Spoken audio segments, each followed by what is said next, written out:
Hello. Let's switch this. Hi, hello everybody. I just got finished with another live stream doing this, swatching St. Petersburg.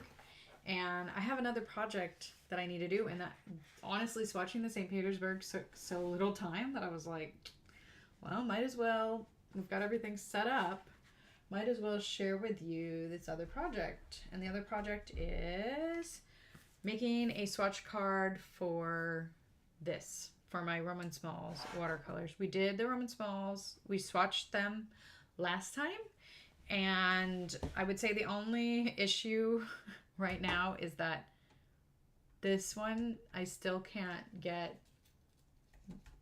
the thing off without like taking away most of the paint. So aesthetically kind of problematic, but other than that, I think that we're gonna have a nice time doing this. Before we do that, on the last live stream, this really old magnifying glass that is my grandmother's broke open, and there's like a broken light bulb inside. And I would like it to keep its juices inside and no longer be free. I can see that she at some point taped it with, like, seriously, this woman, I don't think she ever wore leopard print in her life. It's got plain tape and leopard print tape. This is my grandmother's. Noni. Called her Noni. She wasn't a leopard print kind of lady. So, I'm doing a really not great job here. Anyways, I'm just curious. I'm like, leopard, huh? Maybe she liked it and I didn't know. I was pretty young when she died.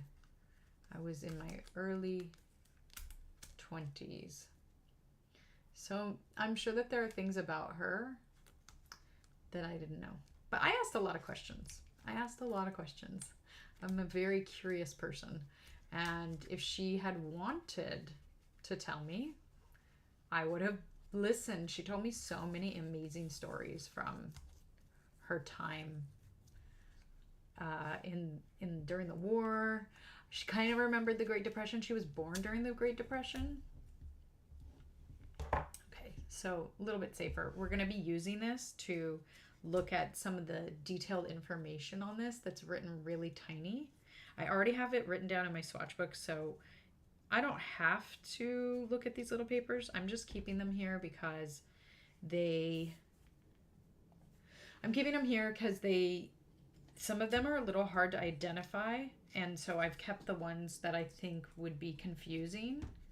I've kept the label stuck there. The turquoise one is in no way difficult to identify, so I'm not really sure why I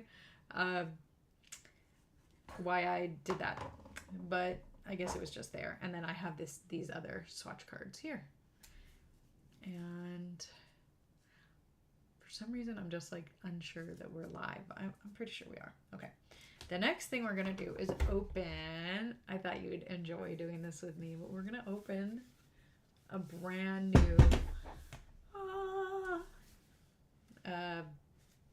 watercolor. I don't know what this would be called. Packet? It's not packet. It's not a... I don't have words today. That was one problem in the last live stream. I awkwardly forgot a bunch of things. And that may happen again because nothing has changed. Nothing has improved for me. I did drink more water. So if being dehydrated was part of the problem, then look at that. Look how lovely. So we're going to get just one piece of paper out of here. And we're going to cut it down. And then we're also going to use it for swatch cards.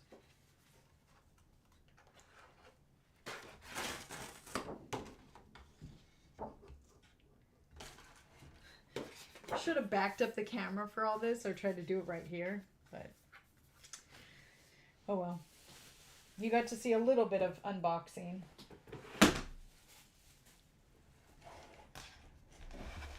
And last time, this was such a problem because it's so big and it takes up so much space. I hadn't taken that into account when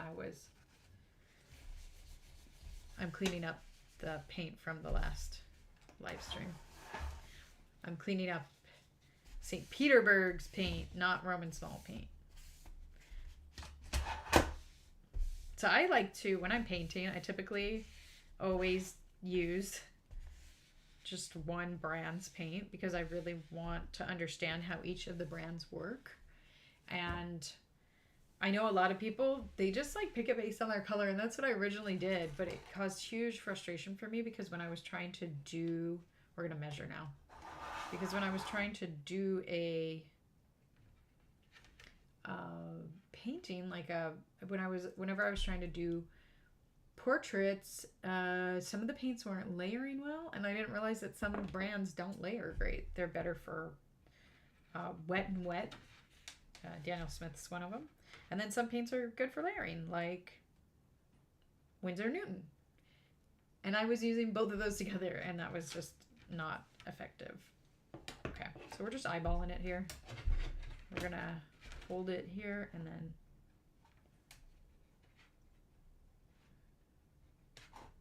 is that gonna work? We should take measurements. Let's measure instead. Eyeballing it might work fine, but you know what else will work really good? Measuring. Let me see if I've got a pencil nearby. Of course I do.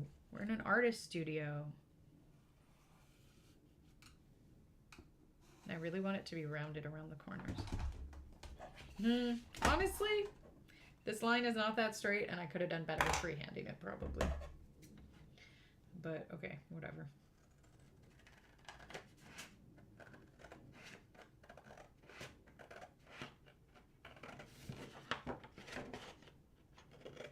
We've got a lot of colors to fit on this sheet, 28. Which for me is a lot.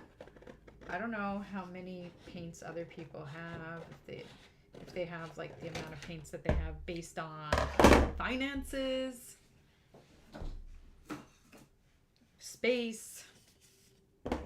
I don't know. I don't really find watercolor takes up a lot of space. It's actually one of my favorite things about it, because I was sewing a lot before I picked up watercolor or drawing or any of the other art mediums that I do. Well, I should say, sorry, I never did watercolor as a kid. Okay, let's rewind. I drew all the time as a kid, and I used a lot of colored pencils and other mediums. But I don't think I ever liked watercolor, because what is in a child's watercolor pan should be illegal. It was so disappointing and plain, and I felt like you couldn't get anything out of it. So I did not use, let me throw this away. I did not use watercolors as a kid because I didn't like them. I'm going to drink some water right now, and I'm going to take an electrolyte pill.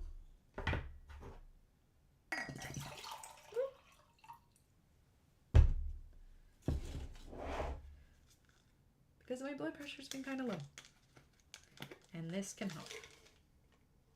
I normally have really low blood pressure, but I'm also on a new medication that lowers your blood pressure. It's for ADHD. And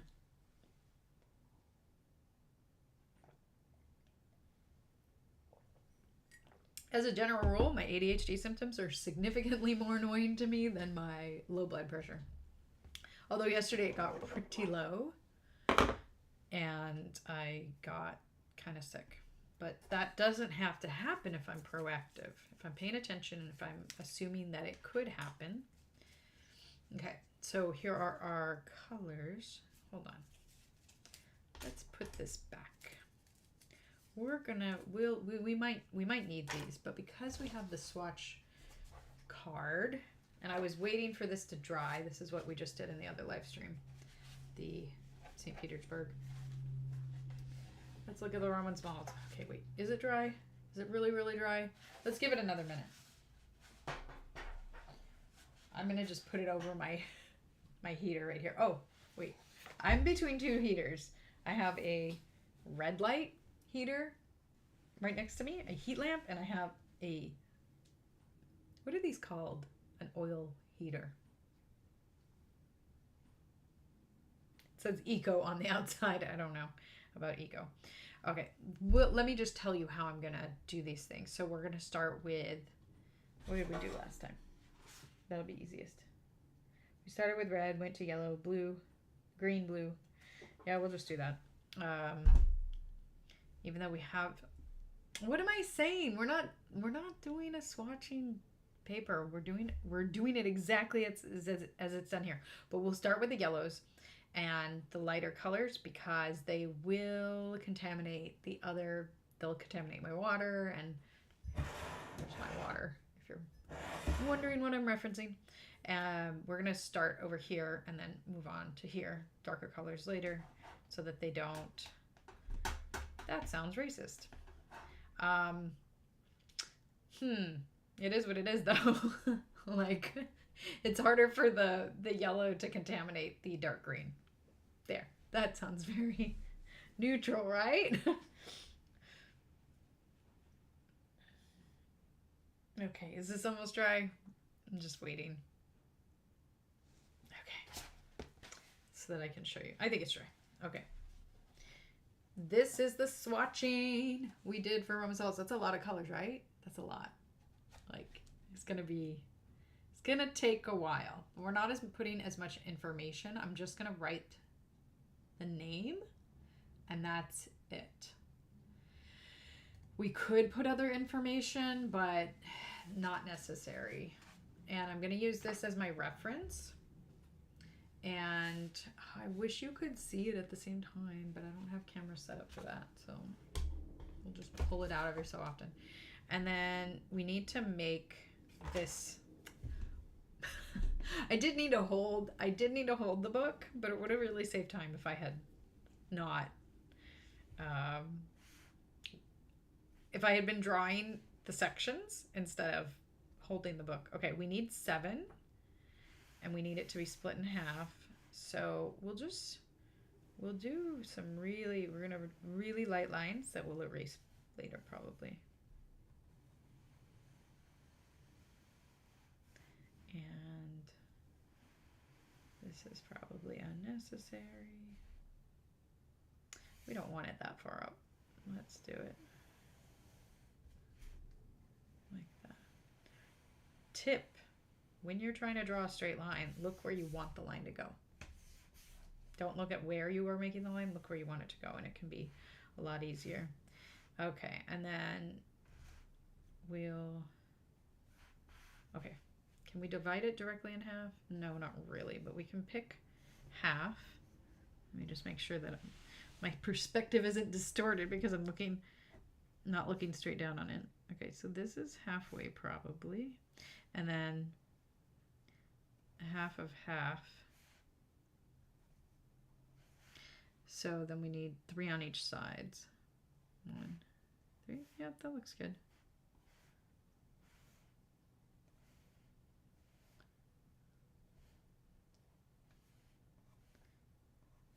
So then we need, I'll just draw the line right here.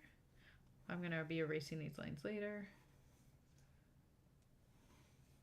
They're not perfect. I don't need them to be perfect. I just need to be able to see the color quickly. And I'm going to erase the further away lines though, because I do think that it's going to be hard. Once I paint over the line, it'll become permanent and I won't be able to erase it necessarily. And I don't necessarily want to see the line. Although it can be useful to tell if something's opaque or not. But a line that's this light, be more useful to have.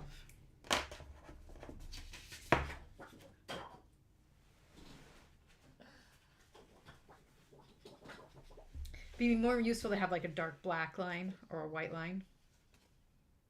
This is not happening. It's not getting clean. There's a lot of pencil dust.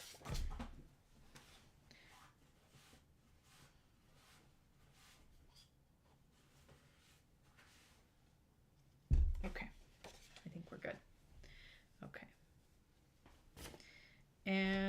That is not in any way straight. Why not? Probably perspective, probably from me not having my head directly over it. When you're drawing something, if you notice I'm not touching it with my hands a lot, because I don't want to contaminate the paper with hand oils as much as possible. And my hands are clean, but that doesn't mean that there's not some oil.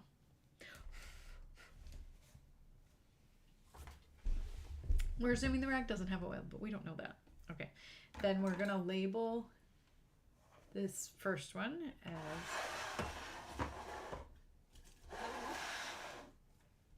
let me see if I can get that in there for you.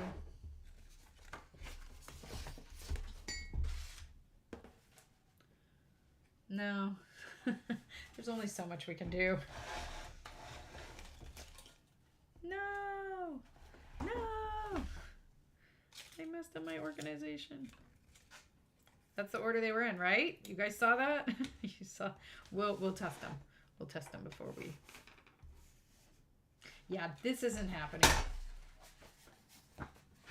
Nope. You're gonna see this, and it'll look a little boring. And it is what it is. Okay, so I'm gonna take my sleeve and put it over my hand to also prevent the oils. And we're gonna start with buff titanium.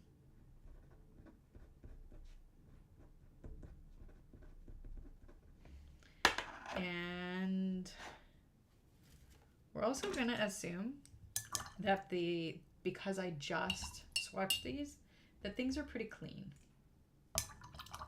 Now, one of the things I like about Roman Szmal watercolors is they really re-wet quickly and beautifully.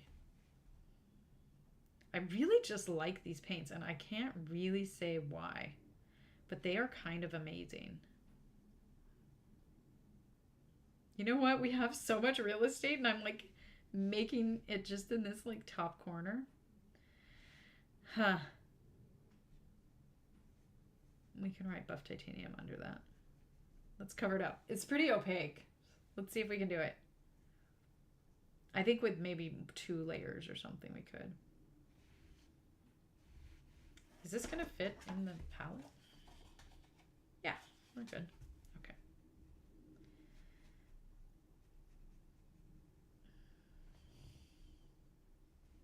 We'll come back.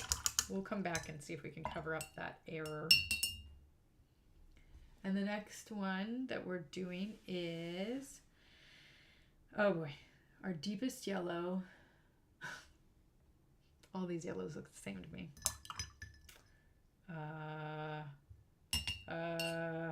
Okay, let's go for our brightest yellow. Our most yellowy yellow. Lemon yellow. That's underneath it. I don't know what I dropped. I heard something fall. I'm not sure what it is.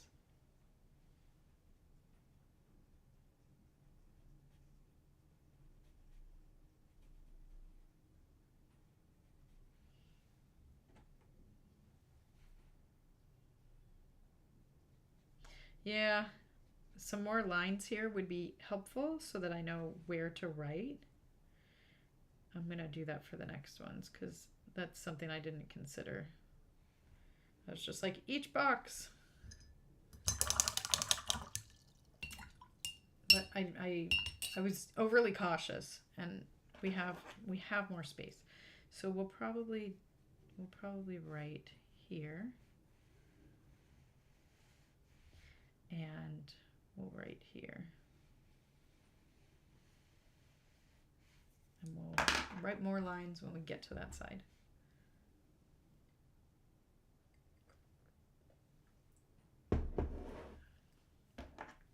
And this is lemon yellow.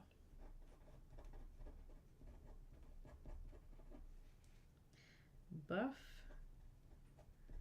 titanium. Okay. So we're gonna swatch that one because I'm just not super sure. And I don't have any fresh swatching cards, but we've got space here. Did you guys see how beautifully that re-wet?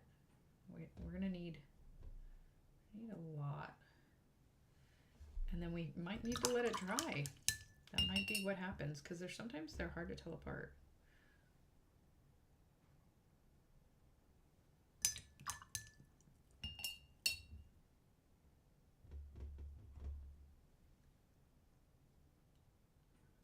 Let's give it a minute, because they are not the same once they dry.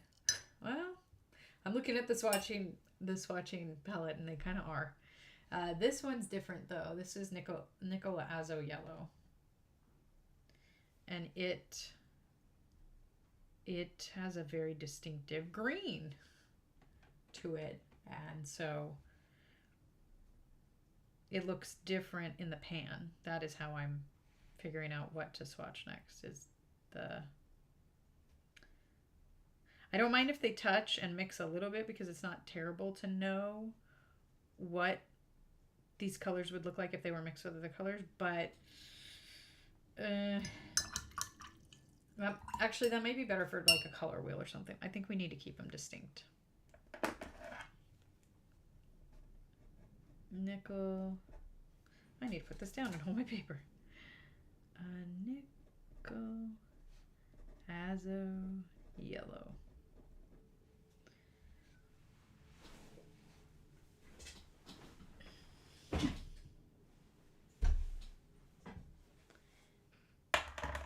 Are we dry yet? Gosh, these look identical.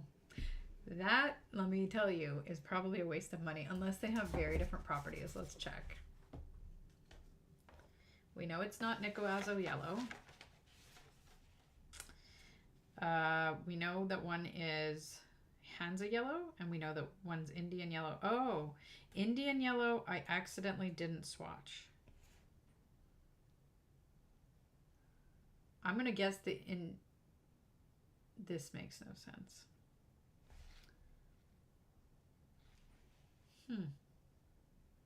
Hansa Yellow Medium, Lemon Yellow. We've already done Lemon Yellow. Oh, that's why, because we already did Lemon Yellow. Okay, we've done Nickel Azo Yellow and Lemon Yellow. Those are out of the running.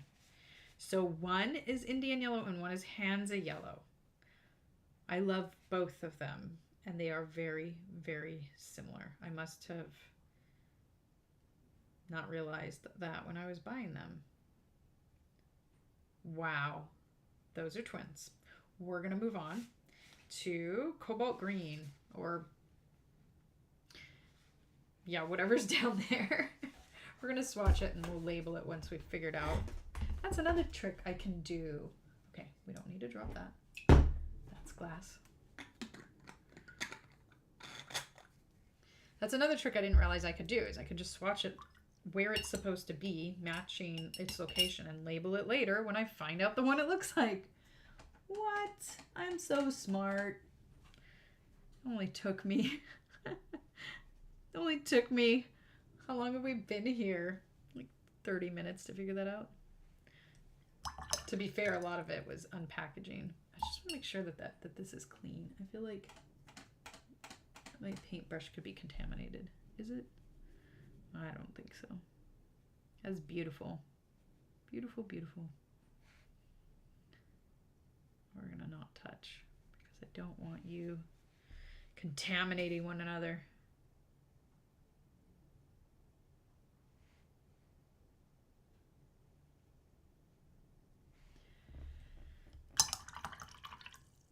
And we'll just pop up to the one above it, and we're just gonna swatch it, and we'll see what you look like in the end. Why didn't I think of that sooner? So pretty. I love it. We're gonna go for like heavily pigmented so that they are obvious, like, so it's obvious what they are. We can look at the swatch book later. Let's make sure it's clean. Let's clean these yellows. I think they're clean. I mean, I just swatched them.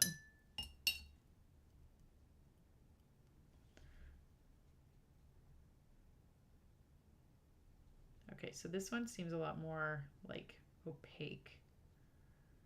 So the more opaque one is to the left. So when we're making decisions,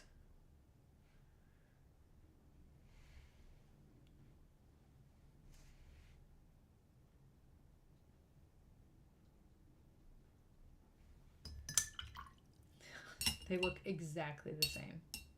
No wonder I mixed them up. Actually, I think I didn't mix them up, but I thought that I did. And that was why I erased one of them.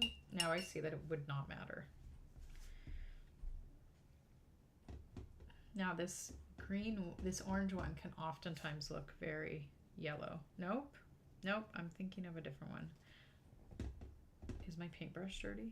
Am I contaminating the orange with the yellow? Or is it just really that dynamic? I'm seeing like a lot of yellow in it, and it's really pretty. That's a beautiful color. Now that I'm looking closer, I think both the yellows are very opaque. And you know, if they're that similar, then I guess it doesn't matter which one's which. It's not like they're human beings. They're not twins who are going to be hurt and sad if we can't tell them apart. Mommy, you don't know which one I am? When I was a kid, I definitely wanted to be a twin. Did anybody else? I thought it would be so cool to like have a built-in friend and dress the same,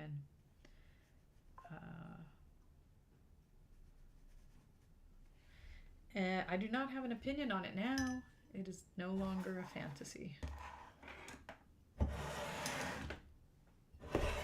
Moving my water over so that it's kind of in a better position, and I'm going to move this here so that we don't get any accidental drips.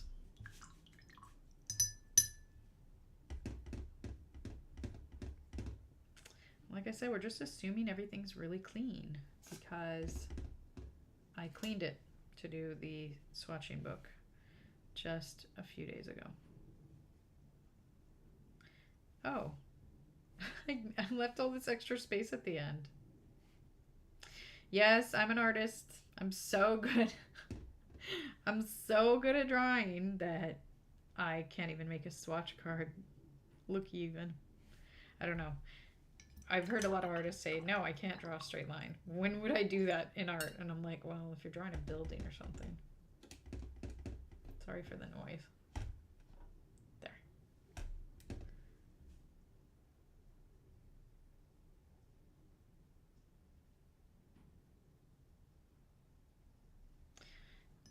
I think we're good. I'm going to label these before we go on to the next line. I stopped labeling them because I realized like we can just match them up. So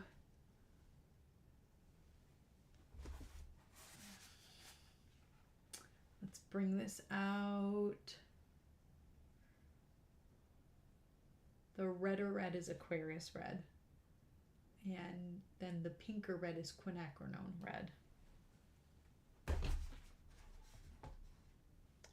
So we're going to say Quin red, Aquarius red. And then we've got a very orange, which is transparent pyrrole orange. And that one's permanent orange.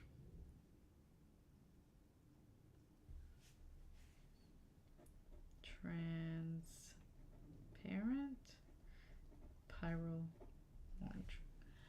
And permanent orange.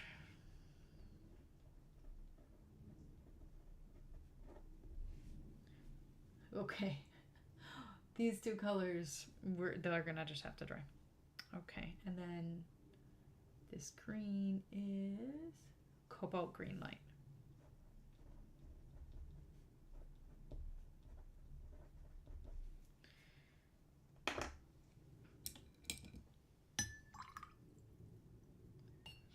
I have to admit, this is so much easier than swatching in the book, making a swatch card, because I don't have to look up all the information. I could, but I've got my swatch book for that.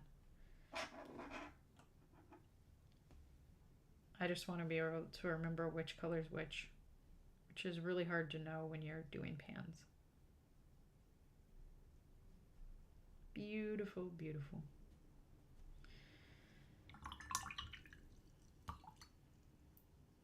I'm trying to remember what time we started here, because I don't really like these videos to be super, super long.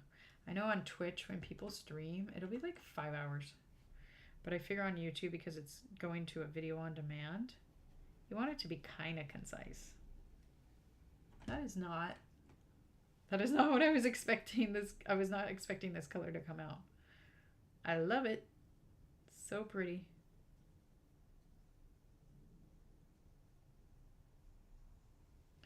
But it's not what I was expecting. I don't know why. I just forgot I had a dark green.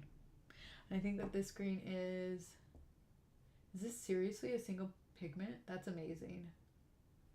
A lot of Roman Szmal colors are single pigments. I don't think that there are any that aren't, that I own. And I was saying, like, in the last live stream, like, I went into some sort of Reddit thread about watercolor, and they were talking about, someone was saying that single pigments are for inexperienced artists, not for professional artists who don't have time to make the same exact color, which I actually find odd, because this is not rewetting well. I find that odd because I think that a professional artist could mix the same color really quickly and easily if they were experienced, because they would know, they'd kind of just have it in their brain, like in their muscle memory, how to make certain colors. That would be my guess. I guess I'm not calling myself a professional artist because I can't do that yet. But I also have only been using color for the last, I don't know, 6 years. When I was a kid, I used colored pencils, but that was about it. That's not a lot of mixing. I didn't paint. When I say kid, I mean a teenager. So sorry, teens. You're not necessarily a child, but you're kind of not necessarily an adult, you know? You're kind of in between.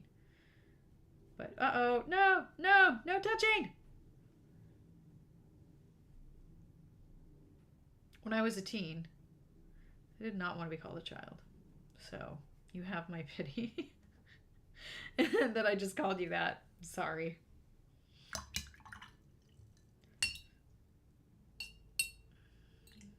But enjoy being, you know, a child, because one day you'll be old, which is the opposite of a child. And there will be so many things that people will expect of you now that you're officially an adult, and you may or may not be able to follow through on them. And right now you can have the excuse of like, well, I'm just a kid. Cobalt green, chromium green oxide. Chromium green oxide. And then the next is Purline green.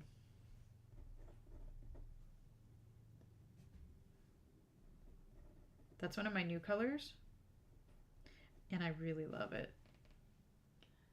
And cobalt turquoise is one of my old colors, and I really love it.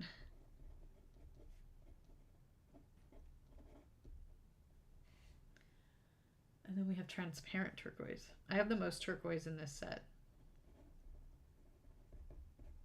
Now I would say, you know, I would call these convenience colors, because I think you can make turquoise. You can't make like the bright turquoise, but you can make these like mixed turquoises. I would say that these are convenience colors, and they are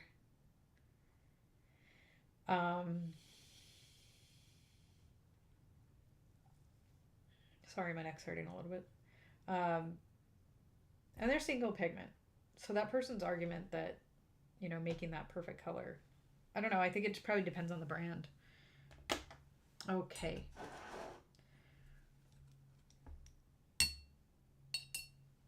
Now on to the second to the bottom row.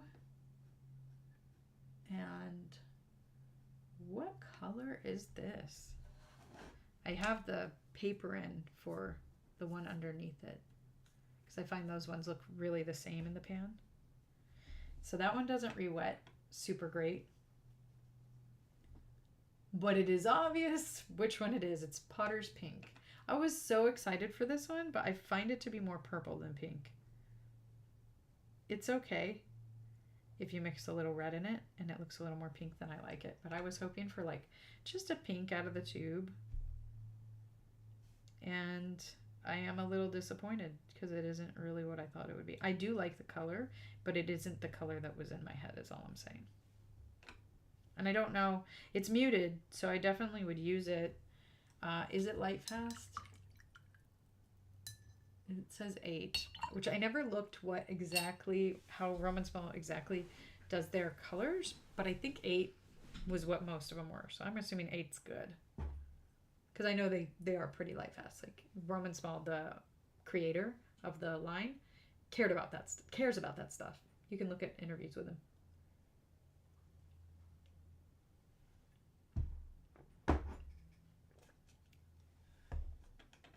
Okay, now we have actual purple.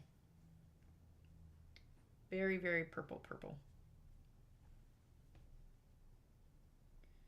And this one also seems to not re-wet like some of the other ones. It's re-wetting still great. You can see I'm picking up a lot of color, but it seems a little more reluctant than some of the other colors, which is fine. You're going to get variation in colors. It doesn't mean anything about the brand.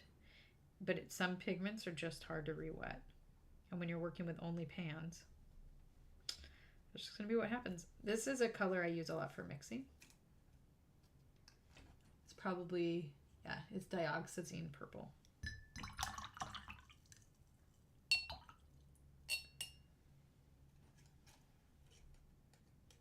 I use it a lot for mixing because it can get really dark.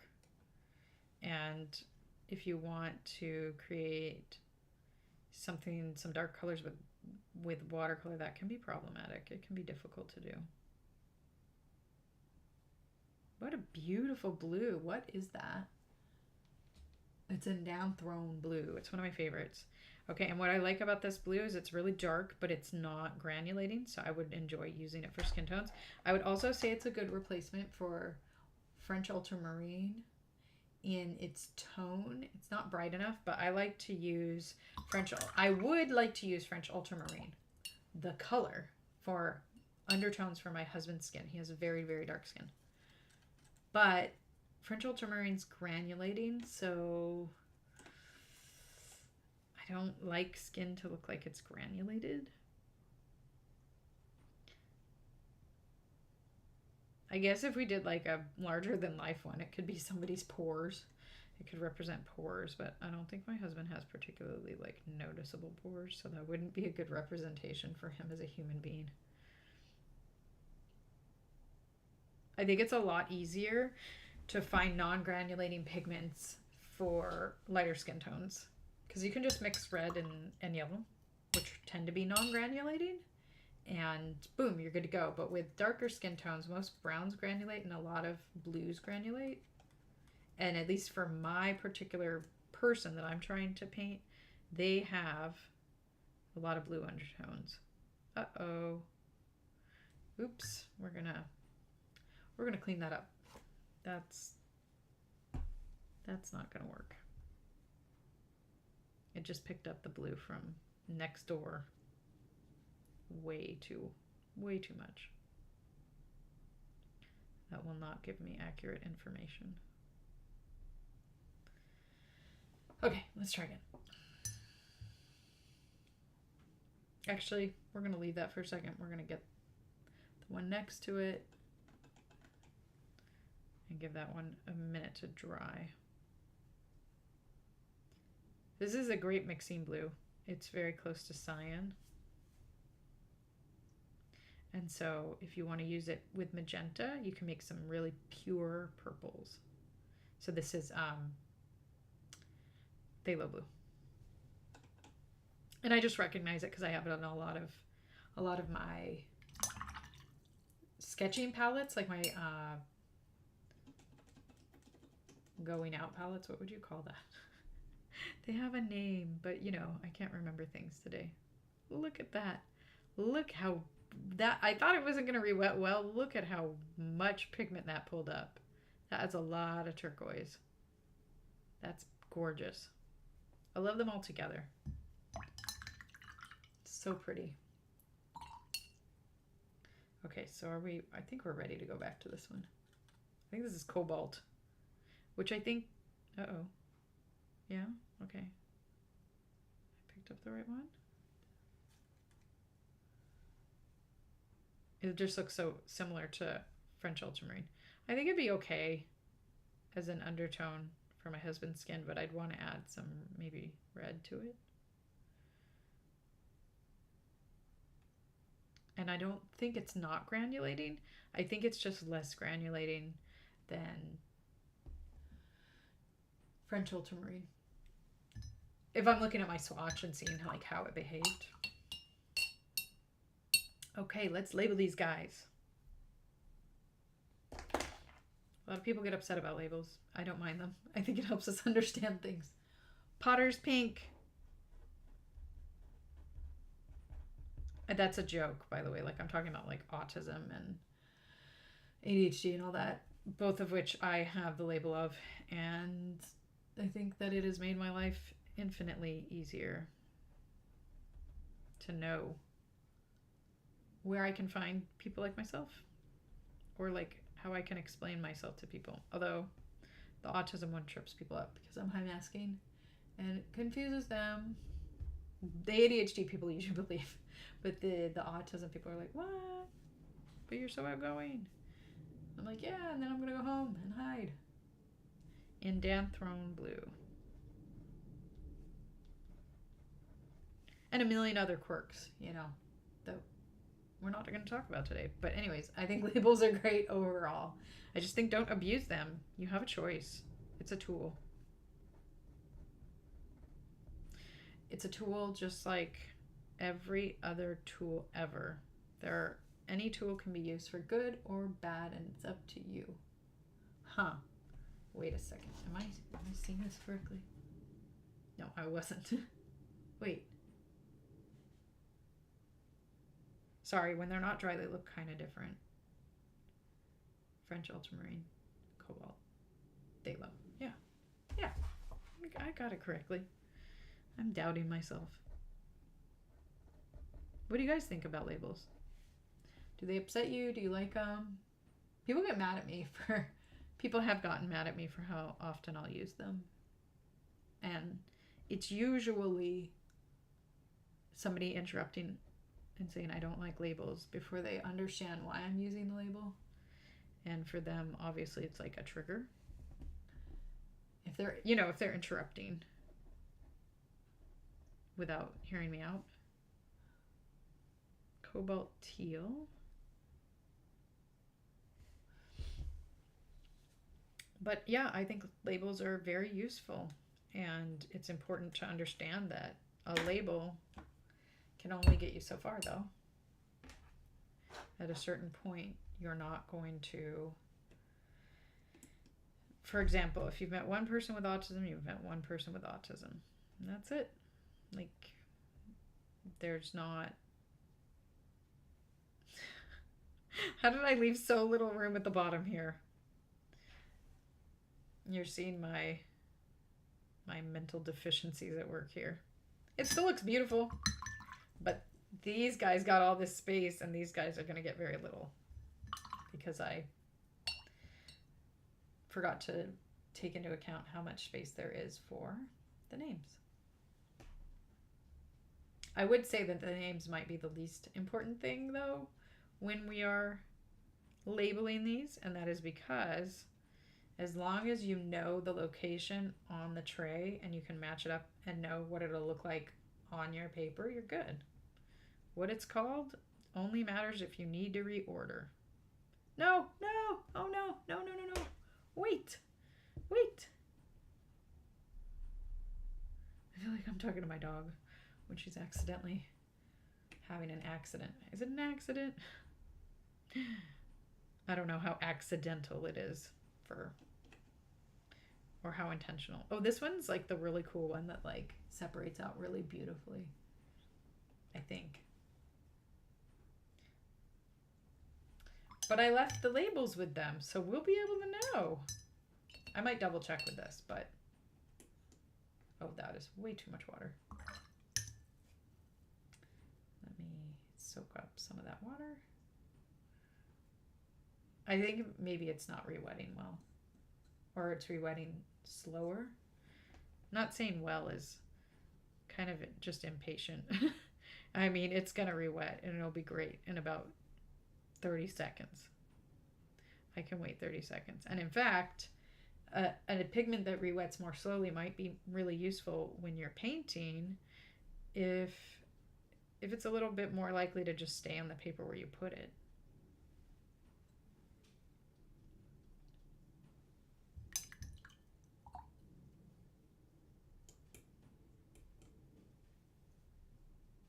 Oh, that one re-wet quickly and has a lot of paint and pigment on the brush, like so much. I'm almost like, did I accidentally take too much? I mean, did I accidentally not clean my brush enough from the one before?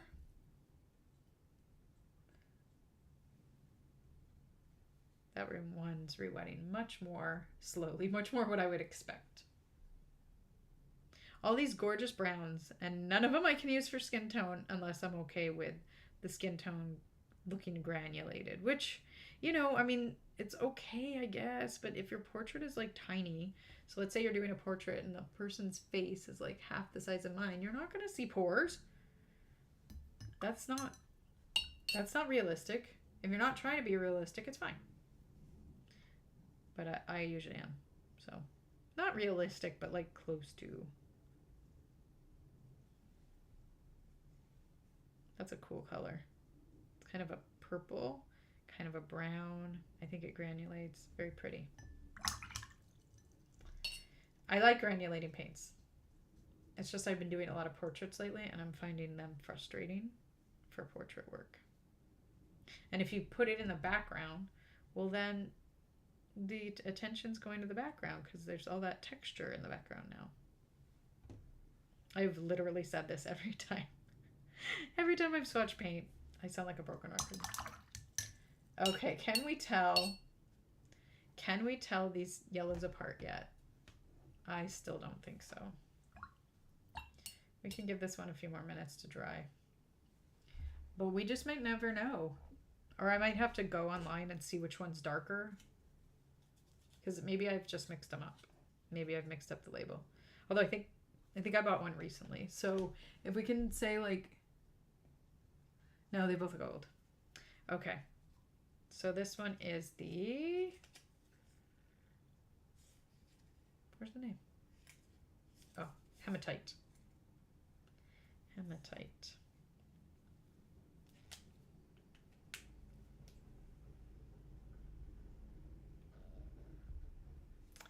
Hematite. And then we have burnt sienna.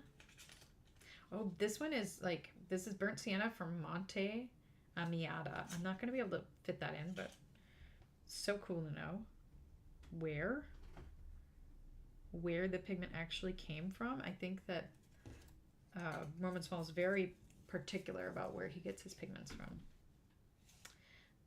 Mummy transparent red. Mummy.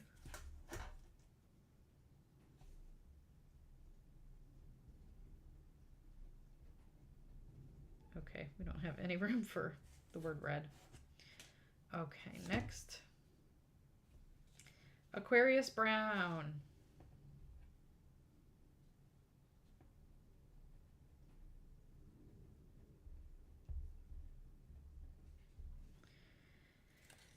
Next.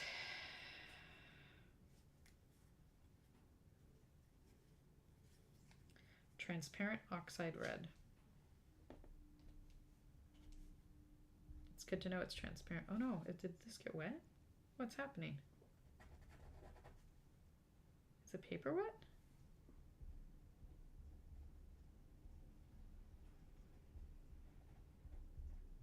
Let me just check. What was it called? Transparent. My couldn't fit oxide there, so. And this is hematite violet shade. Hematite is like, it's a mineral, if you can't tell. Hematite violet. And then the last one is not cobalt teal. No, it is Aquarius black. That just to me sounds like Ceres black.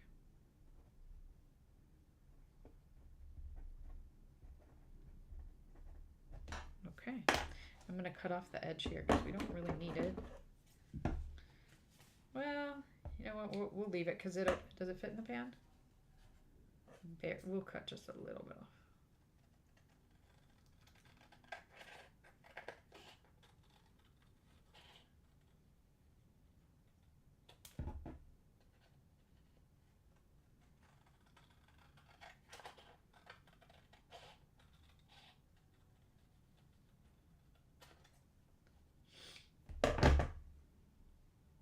Okay, last thing we're gonna do is really look at these swatches.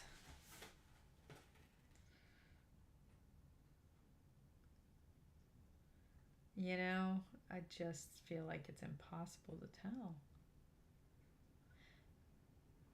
I think the Hansa yellow is this one. So we're gonna, yeah, that would make sense. Well, I'm gonna go back and I'm gonna look at the, oh, my royal bettas. High, no. Okay. I don't know what that means. Or at least like what the no is referring to, or